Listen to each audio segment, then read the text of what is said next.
avant de commencer cette vidéo, si tu n'as pas vu Thor Love and Thunder, quitte tout de suite cette vidéo, parce qu'il se pourrait que le personnage qu'on va présenter ait un lien avec le film ou pas, mais c'est vrai que je vais peut-être faire des suppositions, donc on sait jamais, quitte cette vidéo, si tu n'as pas vu le film. Vous qui avez regardé le film Thor Love and Thunder, comme vous le savez, dans la scène post-générique de Thor Love and Thunder, on a bien entendu le personnage de Hercule qui apparaît à la fin. Alors si vous cherchez à en apprendre un peu plus sur ce personnage, vous êtes tombé sur la bonne vidéo. On va donc chercher à savoir qui est Hercule.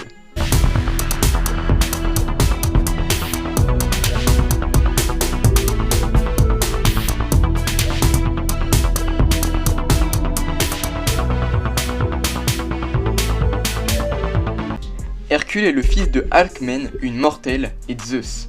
Il naît dans la Grèce antique pour permettre à Zeus d'avoir un enfant extrêmement puissant afin de défendre l'humanité et surtout l'Olympe. Dès sa naissance, Héra, furieuse après Zeus, envoie 2 serpents pour essayer de tuer Hercule dans son berceau, mais il est déjà tellement puissant qu'il va les étrangler. Adulte, Hercule va accomplir les 12 travaux afin de prouver sa valeur aux yeux de son père, mais aussi en guise de punition pour le meurtre involontaire de sa propre épouse Mégarée et de leurs enfants dans un accès de colère incontrôlable. Il va d'ailleurs être aidé par l'éternel Gilgamesh pour le nettoyage des écuries d'Augias. Lors de ces 12 travaux, il va aussi se faire des ennemis parmi les dieux comme Arès, dieu de la guerre, en tuant les oiseaux carnivores du lac de Stymphale, ou encore Hadès, dieu de l'enfer, en capturant temporairement Cerbère. Il affrontera également d'autres ennemis comme les Amazones. Donc déjà avec ces 12 travaux, vous pouvez voir qu'il y a certaines similitudes avec la mythologie grecque, sachant que Hercule s'appelle aussi Héraclès, en grec d'ailleurs, mais qu'on l'appelle Hercule comme dans la mythologie romaine plus communément, dans l'univers Marvel en tout cas. Après avoir été entièrement divinisé par Zeus, Hercule va rencontrer et affronter Thor à cause de Loki qui l'aura manipulé. Thor et Hercule vont par la suite continuer de s'affronter à plusieurs occasions, et notamment lors de la guerre entre Asgardiens et Olympiens, ou encore lorsque Hercule tente de séduire Jane Foster. Hercule va d'ailleurs aussi affronter Hulk. Mais quand Thor devra aider la première personne qui le sollicite pour prouver sa valeur aux yeux de son père, Hercule et Thor vont s'allier pour vaincre Hadès qui avait fait signer un contrat à Hercule, faisant de lui le successeur du dieu de l'enfer.